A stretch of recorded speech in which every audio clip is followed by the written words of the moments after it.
cadre de la thématique de notre projet de recherche qui a été agréé au niveau du CRASC et qui concerne les approches méthodologiques de prise en charge de la violence psychique en milieu de travail. Et comme première initiative, donc on a essayé d'aborder cette thématique à travers une table ronde dont l'intitulé c'est la violence psychique au milieu de travail. Donc on a fait un petit programme, donc 3 communications, voilà, qui peut balayer le problème de la thématique de la violence psychologique au milieu de travail. Et pour cadrer un petit peu cette thématique, nous avons pris comme modèle de la violence psychologique le harcèlement moral au milieu de travail. Déjà, ça a été, pour ne pas se répéter, il faut savoir que la richesse bibliographique sur ce thème, notamment donc, bien sûr dans les pays francophones et anglophones, le harcèlement moral a été cadré même sur le plan juridique. Et sur cet aspect-là, c'est le premier pionnier, c'est M. Lyman, qui a effectivement, à travers ses écrits, se basant sur un travail de recherche, sur une prise en charge de cas qui ont été pris au niveau pris en charge au niveau de simplification. Il faut dire que le harcèlement moral est une conduite vexatoire, se manifestant par des comportements, des paroles, des gestes, qui vont se répéter dans le temps et qui sont hostiles ou non désirés. Elle porte atteinte à la dignité de la personne ou à l'intégrité physique et psychologique. Donc on va retenir comme élément de diagnostic de harcèlement moral la notion d'existence de ces comportements hostiles, leur répétitivité dans le temps, au moins une fois par semaine pendant au moins 6 mois durant une année, et puis bien sûr ces comportements ont un objectif envers la victime, c'est porter atteinte à cette personne-là. Donc ça a été classifié, si vous voulez, les comportements aussi ont été classés en plusieurs catégories, donc c'est tout un processus qui va s'enchaîner pour aboutir à une soumission totale donc, de la victime, quitte à un moment donné l'anéantir sur le plan psychologique, etc. Donc il y a plusieurs catégories, c'est bien sûr qui font référence à des comportements.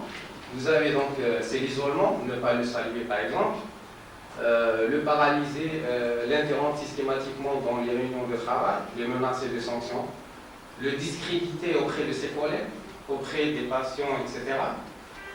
L'humilier, critiquer par exemple sa vie privée, sa façon de s'habiller, de parler, de discuter. Et puis bien sûr, arriver à un moment donné, c'est carrément d'utiliser des actes de violence psychologique, des comportements à connotation sexuelle, etc. Le tableau clinique, pour ne pas reprendre ce qui a été pris par mon collègue en psychologie clinique, c'est qu'effectivement, vous avez un impact, le harcèlement a un impact sur l'individu, sur le plan psychologique, et actuellement, toutes les atteintes d'ordre psychopathologique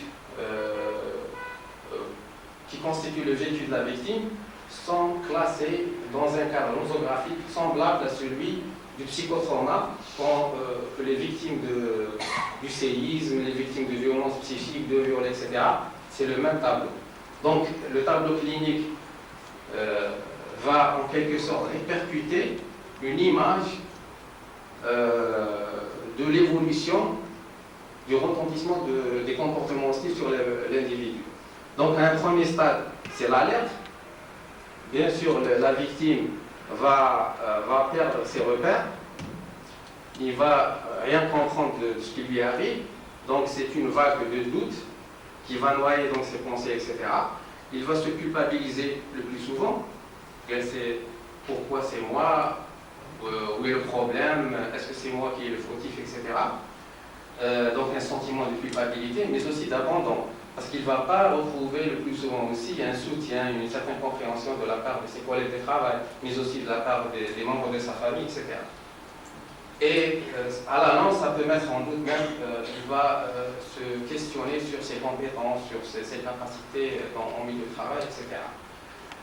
En face de ça, vous aurez donc sur le plan somatique, sur le plan médical, c'est une somatisation du conflit, c'est-à-dire le bonhomme va sombrer dans les maladies psychosomatiques, Donc c'est l'anxiété, c'est le trouble du sommeil, etc. Oui. Le deuxième stade, c'est le stade du psychotrauma typique, c'est les angoisses, c'est la phobie d'aller au travail.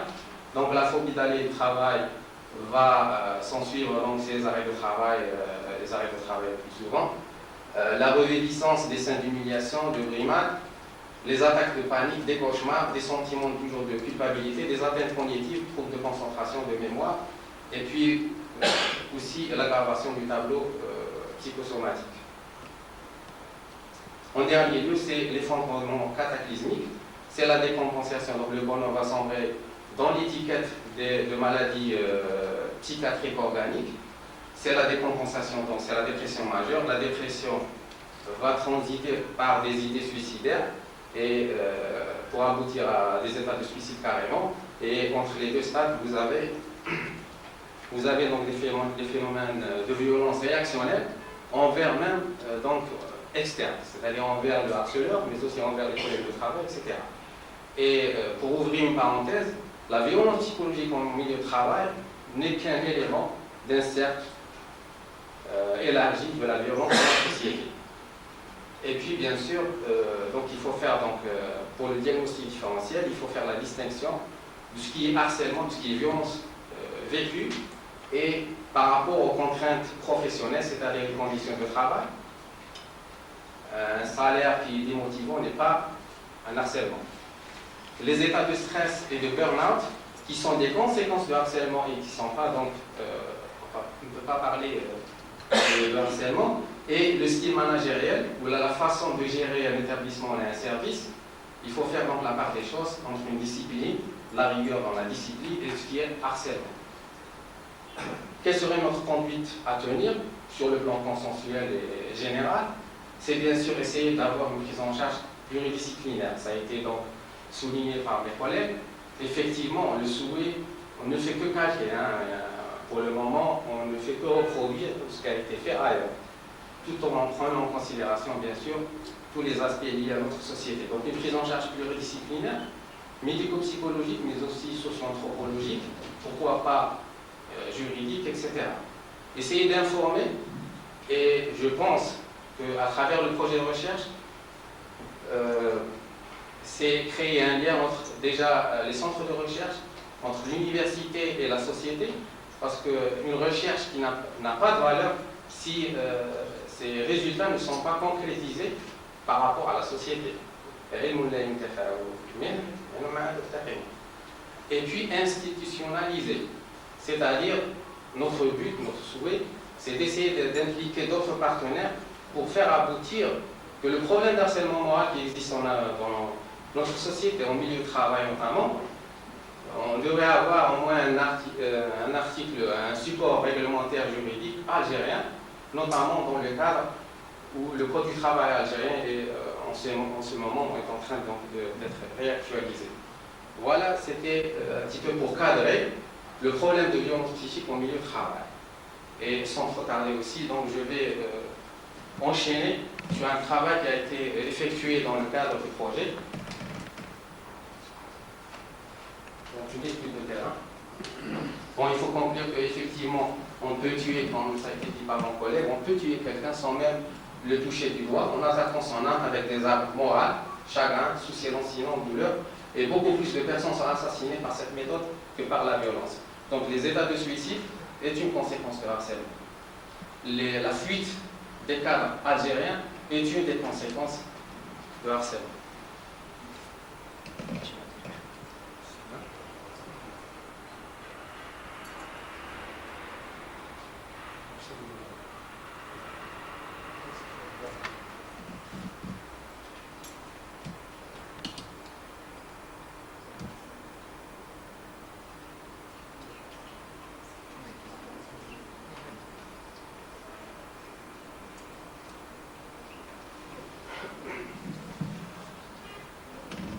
Donc on a essayé de cibler donc, un travail de terrain et on a touché le secteur de santé donc, au niveau de la wilaya d'Oran.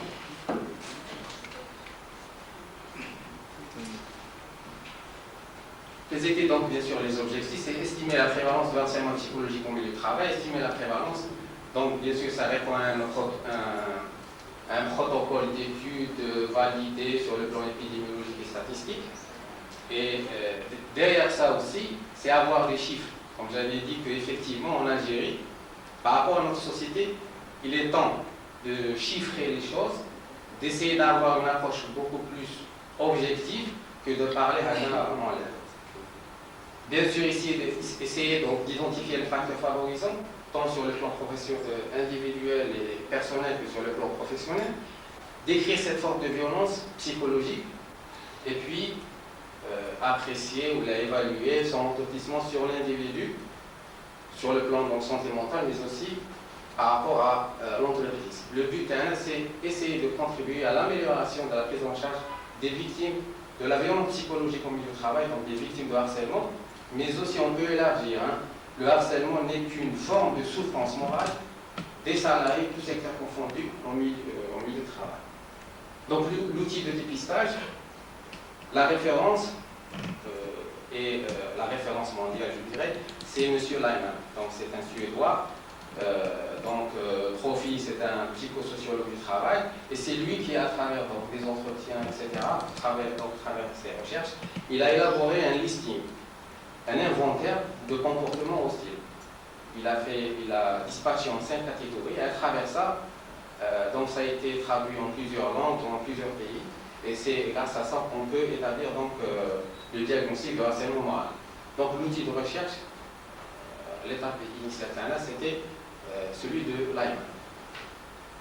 Donc, quels étaient pour la définition du diagnostic de harcèlement, on a retenu présentement un des agissements listés par Lyman, la répétitivité de ces agissements, et puis bien sûr on a associé un retentissement négatif sur la santé de l'individu, notamment psychique, mais aussi par rapport à son parcours professionnel. C'est donc sur le plan protocolaire, c'est une enquête transversale descriptive qui a touché les établissements de santé de la wilaya d'Oran. Donc le questionnaire il comportait en plus bien sûr des données sociodémographiques, des données sociodémographiques, sexe, âge, le nombre d'enfants, le niveau d'instruction, etc. Des données socioprofessionnelles par rapport au statut effectif d'établissement, la situation professionnelle, statut du poste de travail, l'ancienneté, la responsabilité, le travail de nuit ou de garde. Et puis, les cas qui étaient diagnostiqués devaient remplir, cocher sur la nature des comportements hostiles, et ça permettait en fait de décrire cette forme de violence. Donc c'était le début des comportements, leur fréquence, leur nature, leurs sources, leurs causes, leurs conséquences, et les positions de soutien, s'il y a lieu, et leurs sources, et bien sûr, quelles étaient la réaction des victimes envers ces comportements. Nos résultats, donc déjà par rapport aux caractéristiques de l'échantillon, donc notre échantillon est composé essentiellement à majorité féminine, à peu près 71%, d'un âge moyen de 38 ans. Oui. 59% à peu près sont mariés, ayant plus de 50% ayant des enfants à charge, donc un enfant et plus. Oui. On apprend aussi que plus de 60, à peu près 80% ont un niveau d'instruction, soit universitaire, soit une formation professionnelle, et 62% à peu près habitent à proximité, habitent au niveau de la daïra d'Oran. Ce qui est donc du statut du poste, 80% occupent un poste de façon titulaire dans leur poste. Ces titulaires sont en majorité, à peu près dans la moitié, sont des agents paramédicaux, donc des infirmiers. Ce qui est de l'ancienneté dans le poste est en moyenne de 12 ans, et par rapport au poste de responsabilité, à peu près 10% de l'échantillon occupent des postes de responsabilité. Oui. Le trajet parcouru entre le domicile et le lieu de travail, à peu près 26% habitent à proximité de leur lieu de travail, et 30% sont concernés par le travail de nuit ou le travail de garde. 40% travaillent notamment dans les établissements hospitaliers spécialisés, de pédiatrie, de psychiatrie, de gynéco, etc. et dans des établissements qui concordent avec un effectif compris entre 100 et 500. Pour ce qui est donc de la description du harcèlement, on a trouvé une prévalence sur 1058 sujets qui ont répondu à notre questionnaire de listage psychologique, une prévalence de 16,7%. Le nombre moyen des agissements était à peu près de 2, donc 16,7% dans la discussion, et donc je ferai des commentaires. Les agissements hostiles étaient retrouvés, toujours par rapport au listing qui a été élaboré par Reimann. La première catégorie, on trouve 62% qui disent on dit du mal de la personne harcelée dans son groupe. À peu près, à raison de 49%, le chef refuse à la personne harcelée la possibilité de s'exprimer. Et dans 48%, on répond des rumeurs. Oui. Par rapport aux agissements les moins retrouvés, c'est les agressions sexuelles, bien qu'elles existent, minimes, et elles existent.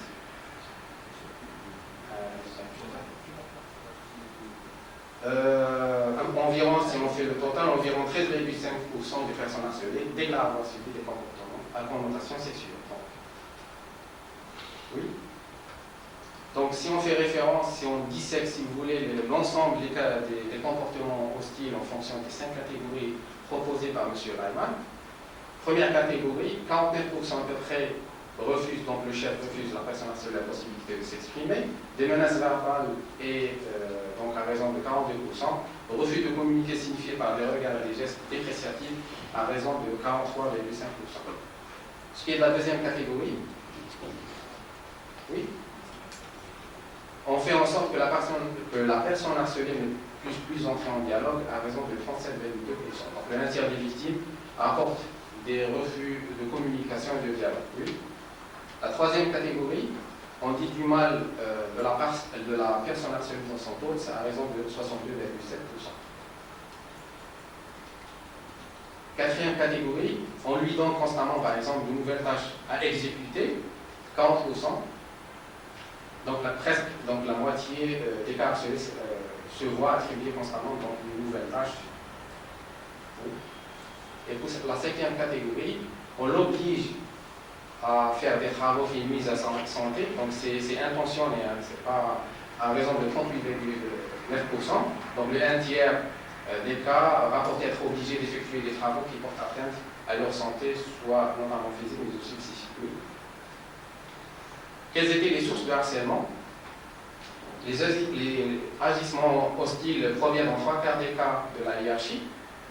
Donc, sur le plan directionnel, on a un harcèlement dans 3/4 des cas qui est de type vertical, donc ascendant, donc du chef vers les subordonnés, mais on ne peut pas, sans omettre qu'il y a eu des cas où c'est l'inverse, c'est-à-dire descendant mais aussi ascendant, où là des fois c'est horizontal, donc entre les collègues, ou là carrément combiné, donc c'est le chef et les subordonnés par exemple qui se mettent contre la victime. Les circonstances déclenchantes, les agissements hostiles débutent le plus souvent lors d'une réorganisation du travail. On a trouvé ça à peu près dans 56%. L'organisation du travail veut dire lors d'un changement d'un chef hiérarchique, un mode de gestion qui est nouveau par rapport à l'équipe, au collectif du travail, une restructuration des services, un changement des effectifs, etc. Et puis, ça peut aussi, on a aussi dénombré des désaccords personnels, qui peut s'agir d'ordre professionnel, mais le plus souvent aussi d'ordre extra-professionnel, à raison de 49%. La fréquence des agissements, elle est rapportée par les victimes d'au moins une fois par semaine pour le 1/3 de l'échantillon, bien qu'on retrouve des fois que des victimes ont été saturées, submergées par ces comportements de façon presque quotidienne. Oui. Quelles étaient les conséquences sur la santé? Donc, le 3/4 des victimes attribuent le problème de santé aux agissements hostiles, plus de la moitié donc souffrent de problèmes de santé mentale et de maladies à étiquette psychosomatique, notamment les problèmes digestifs et neuropsychiatriques. Ce qui est donc la consommation médicamenteuse et conduite addictive, plus de la moitié des victimes rapportent leur dépendance dont l'incarne la consommation du café. Consommation du café, c'est une majoration dans la consommation du café par rapport aux traditions habituelles de notre société.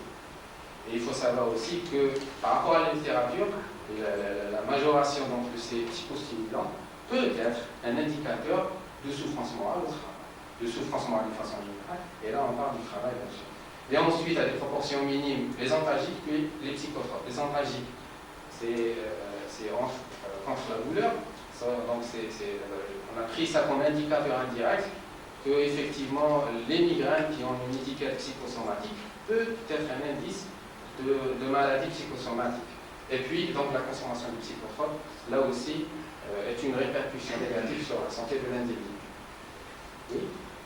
Ce qui est donc le retentissement sur le parcours professionnel, plus la moitié rapporte avoir une incidence du harcèlement sur le parcours professionnel. Dans un tiers des cas, ils ont créé des arrêts de travail pour avoir décidé une mutation. Donc, un tiers des victimes a créé des arrêts de travail, et cela pour une durée de façon pas, le plus souvent 5 jours.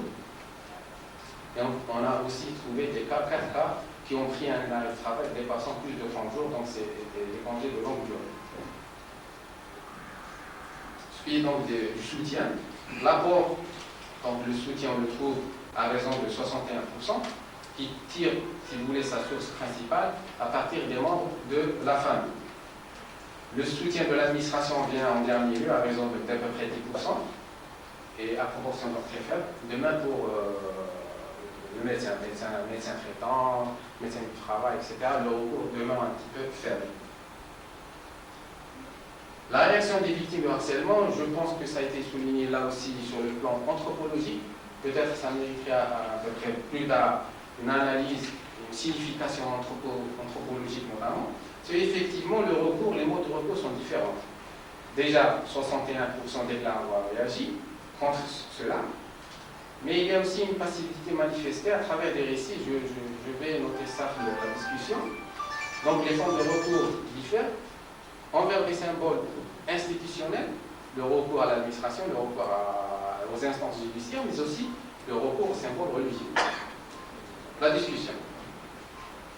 Par rapport aux caractéristiques de l'échantillon, 58% à peu près sont mariés, avec 10% sont des femmes veuves ou divorcées.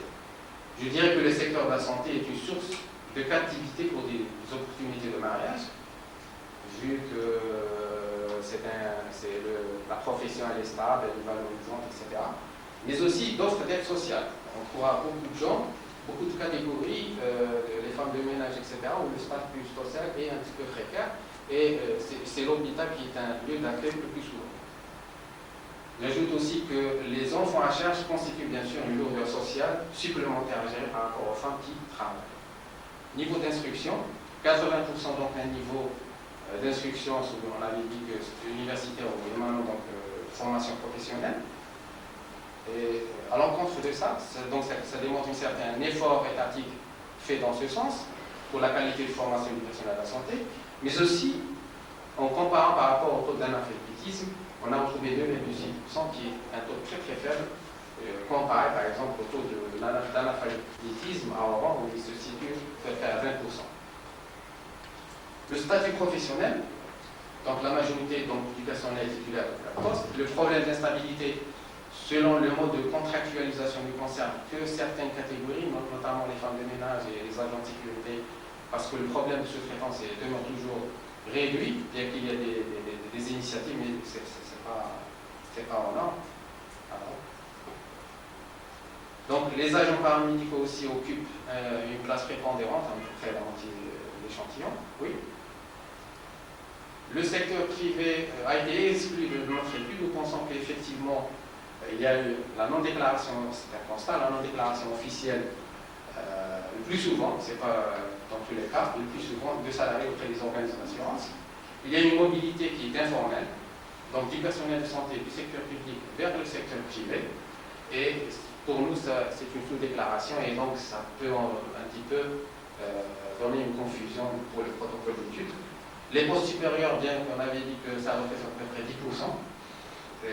ce qui n'est pas vraiment en faisant référence, donc c'est très limité en référence à l'ancienne nomenclature du code de la fonction publique, qui limitait la progression dans le grade et le postulat des postes supérieurs, malgré une ancienneté de 10 ans. Vous avez 10, 20, 15 ans et vous restez toujours stagné dans votre poste. Oui. Les objectifs qui étaient assignés par rapport au projet de recherche, c'est effectivement de connaître ce sujet qui demeure toujours tabou dans les pays tiers, en Algérie, dans les pays arabes, etc. On a essayé un petit peu de chiffrer ça et puis donner après des significations socio-anthropologiques, psychologiques, etc.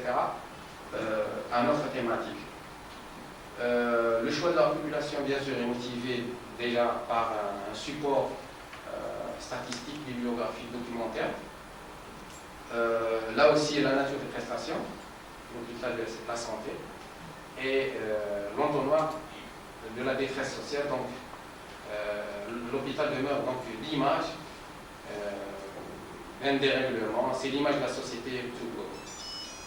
Les moyens d'études, donc on a essayé donc, dans notre étude de terrain, on a impliqué les médecins du travail, mais aussi les psychologues, et ça a été fait pour un petit peu concrétiser notre démarche. Notre démarche, c'est bien sûr de dépister cette souffrance morale, mais aussi d'avoir, entre-temps et en parallèle, une écoute attentive. Donc, on a capté un maximum d'éléments au cours de l'enquête. Le vocabulaire utilisé était bien sûr, soit c'était simplifié en français, c'est le harcèlement moral, mais aussi on a utilisé un dialecte algérien spécifique à notre société, le mot khadra, le mot taharouch, etc. L'intitulé du questionnaire porte mention d'études sur la santé mentale au travail. Ça a été fait de façon pour éviter toutes les contraintes, malgré qu'on a effectué notre travail avec Mulhouse, mais ce n'était pas vraiment évident quand il s'agit, donc l'intitulé était le harcèlement moral. Donc on a un petit peu procédé les choses et on a l'intitulé c'était la santé mentale au travail. Le type de questionnaire aussi permettait en fin de compte de récolter le maximum d'informations, mais c'est surtout d'essayer de verbaliser la souffrance morale qui existait, qui était un vécu donc, de l'ensemble des travailleurs, des personnels de la santé. Les agissements, les plus retrouvés, c'était bien sûr porté sur l'empêchement de s'exprimer ou de déconsidérer auprès de ses collègues. La déconsidération peut aussi toucher auprès de ses collègues, auprès des patients, etc. Le mode de communication, c'est très important aussi, et gestuel expressif, signifié par des regards et des gestes dépréciatifs ou agressifs, avec un ton criant, théâtral. Les bonnes manières donc, de discussion sont bafouées.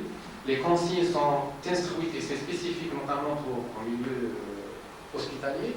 Les consignes sont instruites selon un mode hiérarchique qui exclut autrui. Donc le plus souvent, je dirais dans la majorité des cas, vous avez un chef hiérarchique, quelle que soit la corporation, pas nécessairement un médecin, il donne des instructions, il donne des consignes, il s'en va. Donc on n'a qu'à exécuter. Et là, les explications, effectivement, c'est des facteurs favorisants à cette forme de violence. Le même stratagème peut être aussi préconisé par les complices du harceleur, induisant une remise en cause du bien fondé de ces décisions prises et qui s'enchaînent par une communication humiliante. Bien sûr, je vous prendrai le cas d'un médecin qui est harcelé par son chef et les infirmiers, les subordonnés peuvent entrer dans le cercle de l'harcèlement, ils sont complices. Et l'exécution des consignes du médecin victime sont refusées, bafouées, etc. La déconsidération donc, à travers des médisances, les calomnies, représente l'essentiel du préjudice. Oui. Les techniques de déconsidération sont multiples. Les réutiliser devant les collègues ou les patients, en imitant ça, des masses, sa voix, etc. Certaines techniques touchent l'intégrité de la personne par des qualificatifs d'usage médical. C'est un malade mental, il faut consulter un psychiatre. La connaissance des détails de la vie privée peut être source de moqueries et de critiques, notamment concernant le statut matrimonial. C'est une femme divorcée, c'est une femme veuve. La stérilité, problème de stérilité. Ça fait 10 ans qu'elle est mariée, mais problème de logement, la précarité du statut social, etc. Les spécificités physiques individuelles ne sont pas épargnées. Le morphotype, la couleur de la peau, le handicap, etc. La nature des attaques, soit leur conviction même politique, l'adhésion des partis politiques, la nature d'adhésion des partis politiques, ou même religieuse, le fait d'être pratiquant ou pas, comme par rapport à la prière, le port du foulard, l'hygiène, le maquillage ostentatoire. Tout ça, c'est des thèmes qu'on a repérés, qu'on a captés de la part auprès des victimes. La nature des menaces sont au pourcentage disproportionné là aussi. Vous remarquez que 42% relèvent de menaces verbales par rapport aux menaces écrites qui représentent à peu près la moitié. Et donc le recours aux écrits n'est fait qu'après avoir préparé un terrain propice et certain à la prise de décision de la part des responsables administratifs. C'est-à-dire, le harceleur le plus souvent, il va préconiser des avertissements verbaux et en attente qu'il tisse un lien adéquat, etc., pour que chaque rapport, par exemple, écrit à l'encontre de la victime, devrait notamment devrait être suivi par une sanction. Et je pense que l'explication... Oui. La privation de moyens de travail est une forme de non-reconnaissance sur le plan psychanalytique et une identité professionnelle. Vous allez me dire, priver des gens dans un secteur hospitalier des moyens de travail. Je donnerai des exemples. Le fait de le doter en moyens de prévention pour le métier de travail, les gants, c'est fait de façon discriminative. On peut même, à un moment donné, j'ai eu des cas, dans des chirurgiens par exemple, le chef hiérarchique interdisait l'accès au bloc. Et ça a été même rapporté par la presse algérienne, plusieurs cas en milieu hospitalier où le chef interdisait carrément l'interdiction d'accéder à la formation par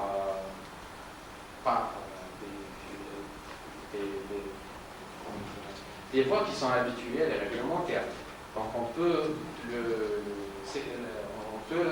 trouver des exemples plus concrets au milieu hospitalier, mais aussi d'autres secteurs. Les agressions sexuelles font référence à des situations d'attouchement ou de contact physique limité.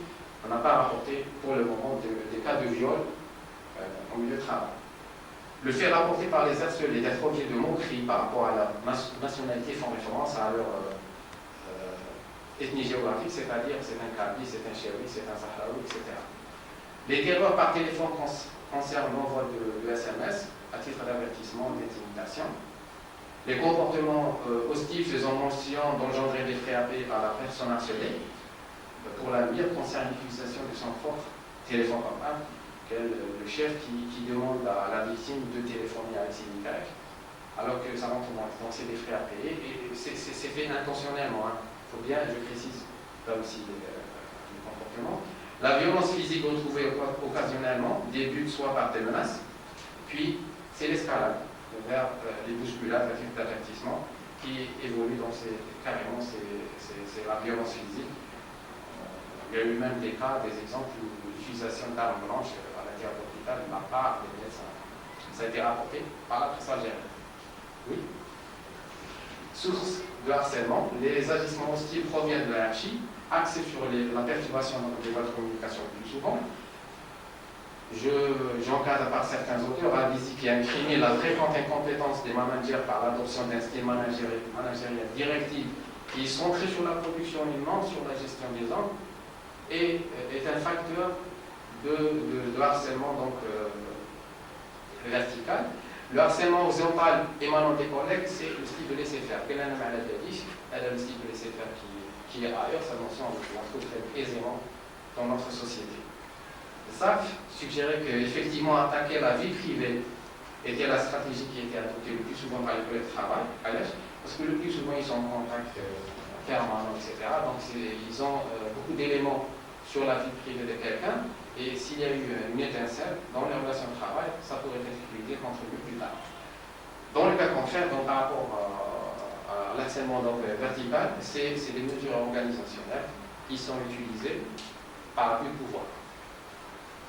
Les circonstances de début, donc les agissements au début qui font lors d'une réorganisation du travail, je vais citer ça. Les désaccords personnels relèvent aussi dans certaines situations extra-professionnelles, l'emprunt d'argent, ça dégénère et c'est un conflit plus tard.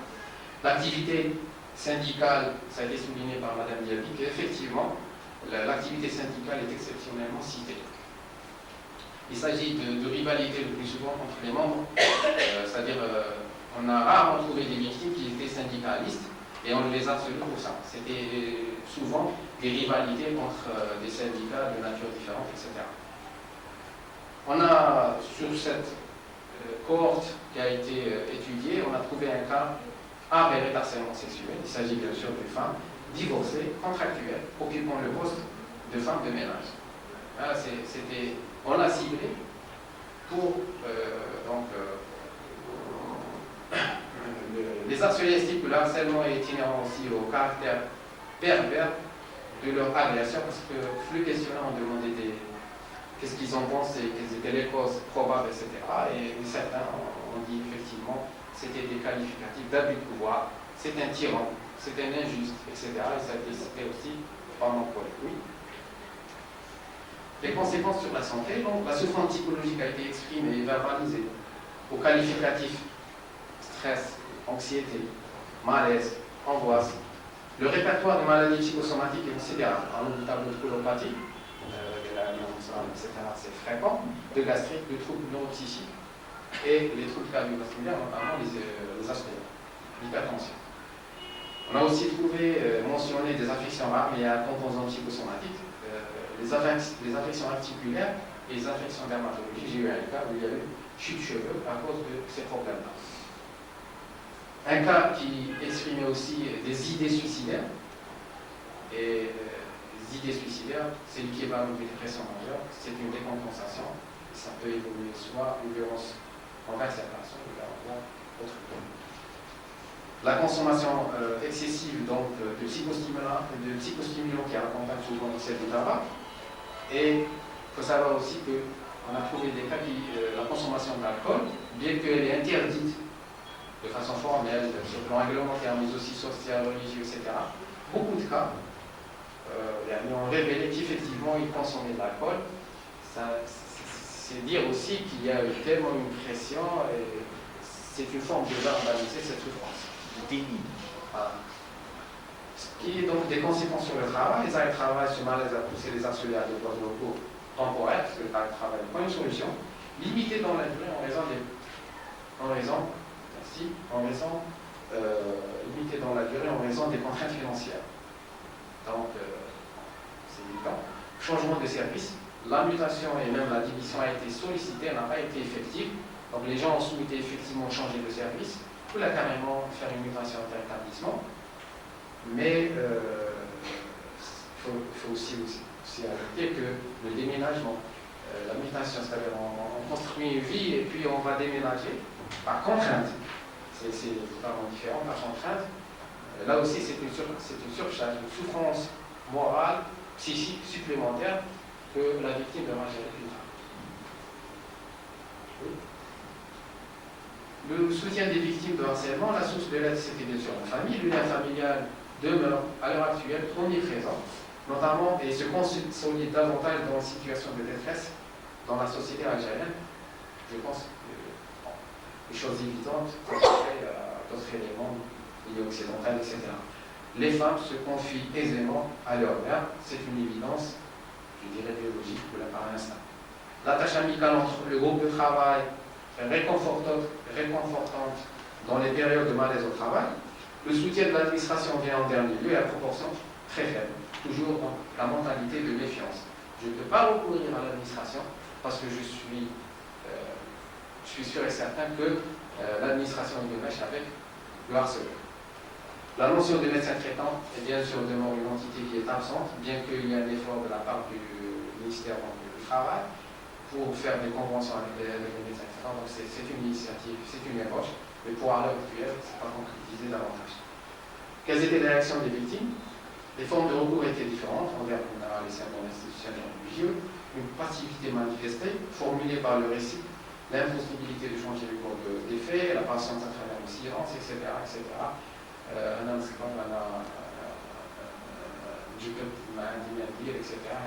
Donc, on l'a capté. La confrontation de l'harceleur par un refus, certains ont manifesté un refus, soit verbal, soit comportemental. Le recours à l'administration comme soupape ultime dans le but d'informer les responsables sans mention comme objet de la FCNT, c'est-à-dire le harcèlement. C'est-à-dire souvent on fait des rapports, etc., pour revendiquer sa situation, son vécu, mais parce que la mention de harcèlement n'existe pas, ou la halte, je parle de la société algérienne, mais ce n'est que ces derniers temps, ces derniers mois, ces dernières années, qu'on est en train d'un petit peu de voir, le mot est utilisé un petit peu partout, mais ce n'est pas encore cadré sur le plan réglementaire et scientifique. Le dépôt de plainte judiciaire existe, malgré l'absence de support juridique de l'amendement de l'administration algérienne. Beaucoup de cas, ils ont soulevé ça, ils ont fait donc, un dépôt de plainte pour, je ne sais pas, sévices, l'agression physique, etc. Et s'il y avait une fenêtre concernant le harcèlement du travail, ça aurait peut-être autre chose. Le recours au syndicat est très limité, par méfiance aussi, par complicité, ou là, par incapacité. Non, on y peut, donc il vaut mieux ne pas solliciter les syndicalistes. L'absentéisme et les arrêts pour maladie sont un recours permettant de ne plus être momentanément la proie par rapport à la victime. Oui. Donc on a essayé aussi d'identifier, si vous voulez, les facteurs favorisants, sur le plan statistique et épidémiologique bien sûr. Par rapport à la situation familiale, la prévalence du harcèlement est beaucoup plus significative. C'est ceux vivant en couple, et notamment aussi c'est les femmes divorcées qui sont plus harcelées que les femmes veuves. Là, ça mérite aussi une étude anthropologique pour donner des significations à ces résultats. La charge de l'enfant, la prévalence du harcèlement elle est significative. C'est les sujets qui n'ont pas d'enfants, célibataires, etc. Elle est réduite chez qui ont plus de 5 enfants. Nous pensons que c'est une fuite de toutes circonstances qui peuvent générer une situation conflictuelle, la paix morale. Donc une femme mariée qui a beaucoup d'enfants, etc., préfère la patience, le silence, que de confronter son harceleur, son bourreau. Le niveau d'instruction, la prévalence du harcèlement était significative chez le sujet ayant un diplôme universitaire professionnel. Nous pensons que l'acquisition de connaissances permet de connaître leurs droits et donc de se défendre, et donc une situation conflictuelle va générer à travers ça. Le lieu de résidence, la même chose, donc une prévalence significative chez les habitants dans la sous-préfecture d'Oran. Les gens qui font dans la navette, qui font plus de 50 km, etc., sont un petit peu épuisés physiquement, si vous voulez. Et là aussi, c'est une fuite. Donc c'est un mot d'échappatoire par rapport pour ne pas rencontrer le bourreau, etc. Donc ils préfèrent, au lieu de faire des arrêts de travail, ils préfèrent là aussi, ils voulaient que je préfère travailler de nuit, travailler seul, etc., que de fréquenter ou de voir ce visage, parce que fréquemment ils utilisent le discours. Oui. Toujours sur le plan facteur individuel professionnel, le statut de post-travail, la différence est significative chez les titulaires dans le post-travail. Là aussi, la précarité du poste. Vous voulez que donc c'est les gens qui sont titulaires qui sont plus harcelés par rapport aux gens qui occupent un poste précaire, c'est-à-dire des contractuels en CDI, etc. Et vous voulez que je me tais, mais le temps de etc. C'est intéressant, donc je vais réagir autrement. Donc l'âge aussi de la retraite. On a trouvé des cas qui étaient sur la porte de la retraite, mais donc ça n'est pas par l'âge, n'est pas un facteur protecteur vis-à-vis de l'harcèlement. Oui. La prévalence donc, du harcèlement est significative par rapport aux corporations qui ne sont pas médicales. Les agents paramédicaux sont au premier rang, c'est les infirmiers. Et puis c'est les ouvriers professionnels, donc les ouvriers professionnels, trouver les femmes de ménage, etc. Et enfin l'administration. La corporation paramédicale est très présente dans le secteur de santé par rapport aux médecins, par exemple. Ils ont les 8 heures, ils ont les 12 heures quotidiennes, et c'est une présence effective.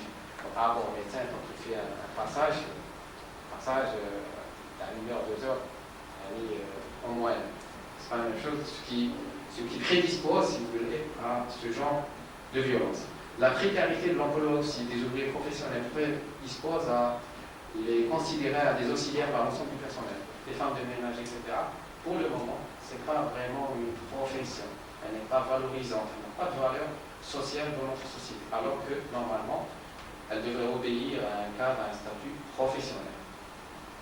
Les femmes de ménage sont la tranche la plus libre pour des intentions sexuelles notamment, vu leur statut matrimonial, veuve ou divorcée.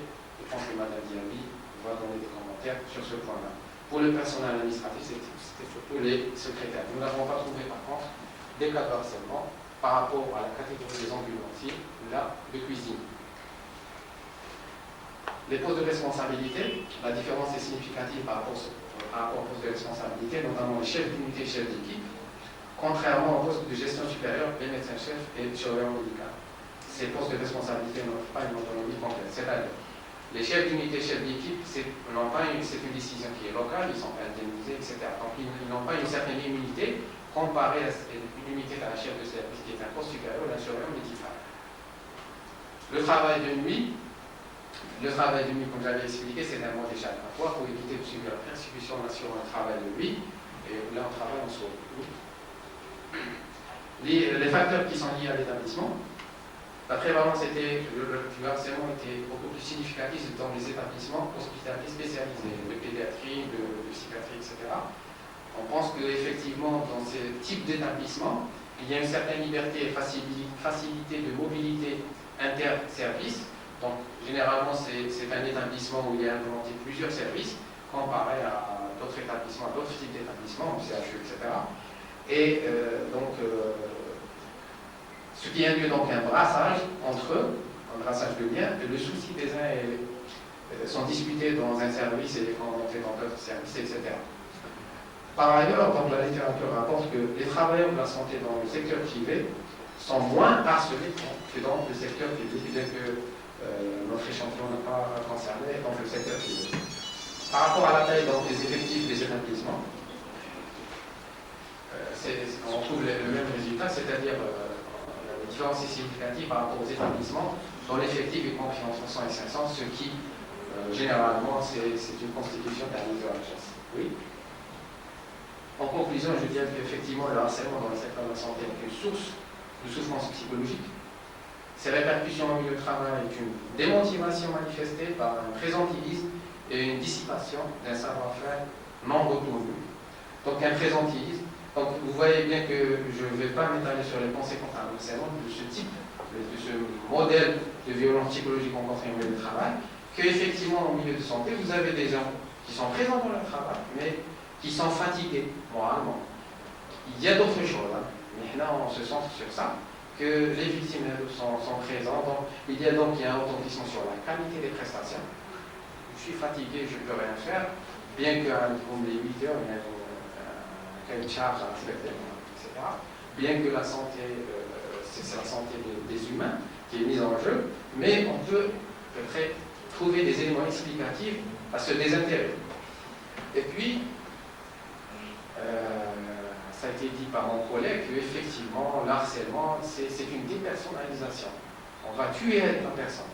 Et j'avais soulevé qu'effectivement, la fuite des cadres, une approche, ici, la fuite des cadres, beaucoup de cadres, de compétences, dans le tiers de façon générale, et ils vivent le vécu là, c'est privation de moyens de travail, des instructions, des tâches qui ne sont pas claires. Ça contribue en quelque sorte à la fuite des cadres pour voir. Merci. Donc je pense qu'il y a une pause café. Et puis après la pause café, donc le débat est ouvert. Je vous remercie. Donc on ouvre le débat, s'il y a des questions à poser, s'il y a des réflexions, c'est un échange. C'est un débat qui est ouvert à l'ensemble d'assistance.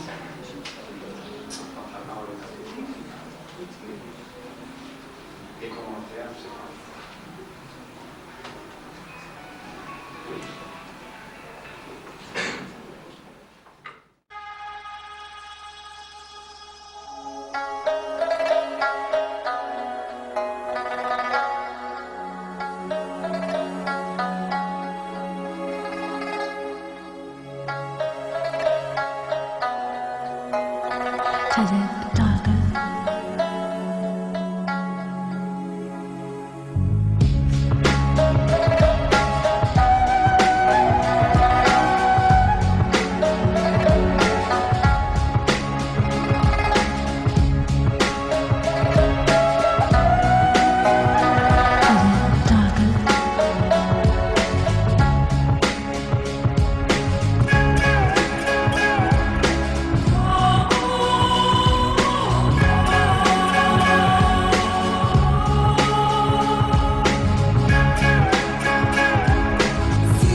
partial understanding.